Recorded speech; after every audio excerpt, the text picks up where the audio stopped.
നമസ്കാരം, എല്ലാവർക്കും പ്രവാസി മലയാളിയിലേക്ക് സ്വാഗതം. യുഎഇയിലുള്ള പ്രവാസികൾ ഇത് അറിയാതെ പോയി പണി മേടിക്കരുത്. പ്രത്യേകിച്ച് സ്വന്തം വാഹനങ്ങളിൽ യാത്ര ചെയ്യുന്നവർ. നിങ്ങൾ ഫൈനുകൾ അടച്ച് ഒരു വഴിയാകും. അതായത് പറഞ്ഞു വരുന്നത് പുതിയ 3 ട്രാഫിക് ഫൈനലുകൾ കൂടി പ്രഖ്യാപിച്ചിരിക്കുകയാണ് യുഎഇ. നിയമലംഘനങ്ങൾക്ക് 2000 ദിർഹം വരെ പിഴ ലഭിക്കാവുന്ന തരത്തിലാണ് പുതിയ ഫൈനുകൾ ക്രമീകരിച്ചിരിക്കുന്നത്.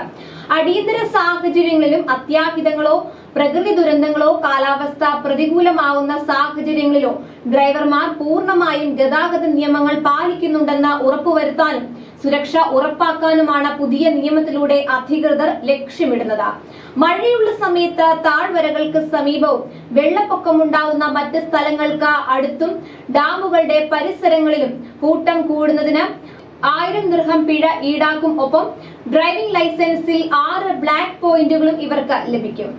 വെള്ളപ്പൊക്കമുള്ള താഴ്വരകളിലേക്ക് പ്രവേശിച്ചാൽ അവിടങ്ങളിലെ അപകട സാധ്യത പരിഗണിക്കാതെ തന്നെ 2000 ദിർഹം വരെ പിഴ ചുമത്തും. ഇത്തരത്തിൽ പ്രവർത്തിക്കുന്നവർക്ക് ഡ്രൈവിംഗ് ലൈസൻസിൽ 23 ബ്ലാക്ക് പോയിന്റുകളാണ് ലഭിക്കുന്നത്. ഇതിനു പുറമെ നിയമലംഘനത്തിന് ഉപയോഗിച്ച വാഹനം 60 ദിവസം കസ്റ്റഡിയിലെടുത്ത് സൂക്ഷിക്കും.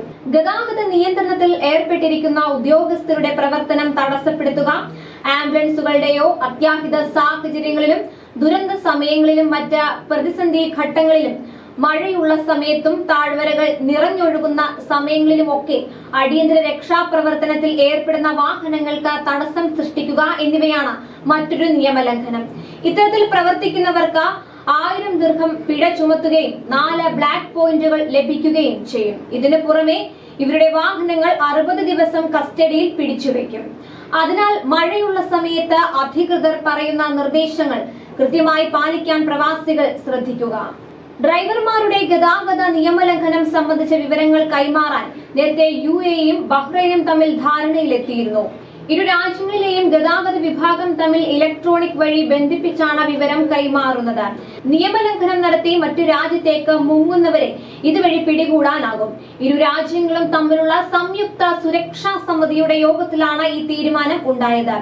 ഭാവിയിൽ GCCയിലെ എല്ലാ രാജ്യങ്ങളുമായും ബന്ധിപ്പിക്കുന്നതോടെ നിയമലംഘകർക്കുള്ള കുരുക്ക് ഒന്നുകൂടി മുറുകുകയാണ്. അതാത് രാജ്യത്ത് പിടികൂടി നിയമം ലംഘിച്ച രാജ്യത്തിന് കൈമാറുകയാണ് ഇതിലൂടെ ചെയ്യുന്നത്. പിഴ മാത്രമേ ഉള്ളൂവെങ്കിൽ അതടച്ച് നടപടി പൂർത്തിയാക്കാനും സൗകര്യമുണ്ടാകും. കൂടുതൽ പ്രവാസി വാർത്തകൾക്കായി ഈ ചാനൽ സബ്സ്ക്രൈബ് ചെയ്യും.